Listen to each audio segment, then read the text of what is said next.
Guess the bill. A day in my life as a young married couple living in Tagum City.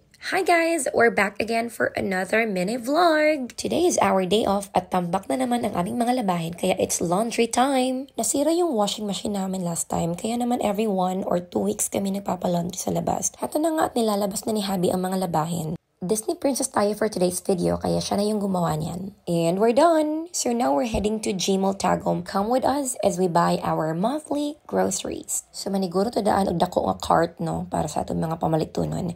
And as usual, Mom is here with us to support our mini vlog. Mom is also doing a mini vlog kaya puli-puli na jud mi og video dire no. So ma video himi ikaw na po puli-puli lang. Ano lang?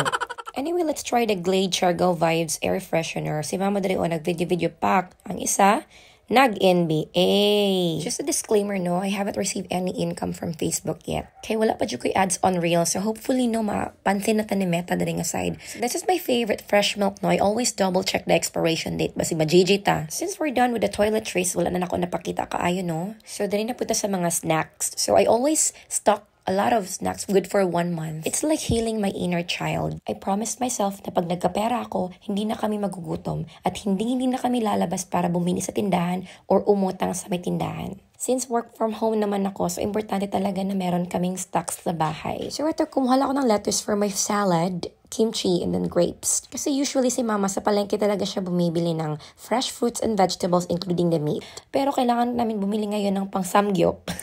Samgyup is life. At pang sugba-sugba. So ito yung task ng husband ko. Siya yung papili ng karne kasi hindi ko alam kung paano mamili ng mga goods. Sabi nila mas okay daw pag naka-frozen yung meat kaysa fresh meat yung kunin mo, di ba? Kasi mas buhay daw yung bacteria pag fresh meat. Ewan ko lang, no?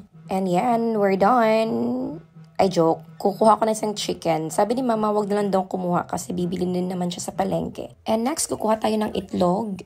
So, ito yung 1 month namin supply. Pero actually, no, kulang gyapon ni siya. Mahurot naging tunga-tunga sa bulan. Pas-pas king mga itlog. And of course, no, always check for the cracks, yun. No, kung na ay mga hugaw din nga side pang ilis din ninyo na. Next is hotdog na lang dyan kulang. Ayan. So, favorite kanina ni Mama ning gagmay nga hotdog, no. Sumon itong kwaon.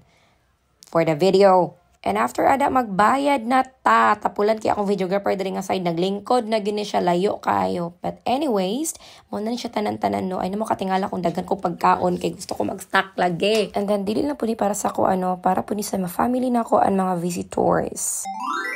And let's play Guess the Bill game!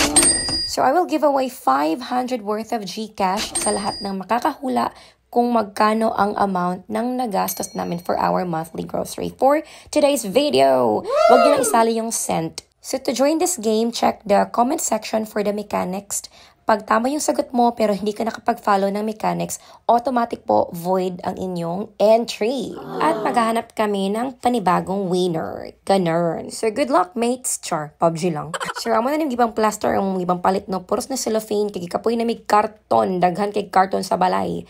So after anino, kay di pa mi manguli. Mobalik pa mi sa taas, kay mamalit mi og mga gamit para sa CR and all.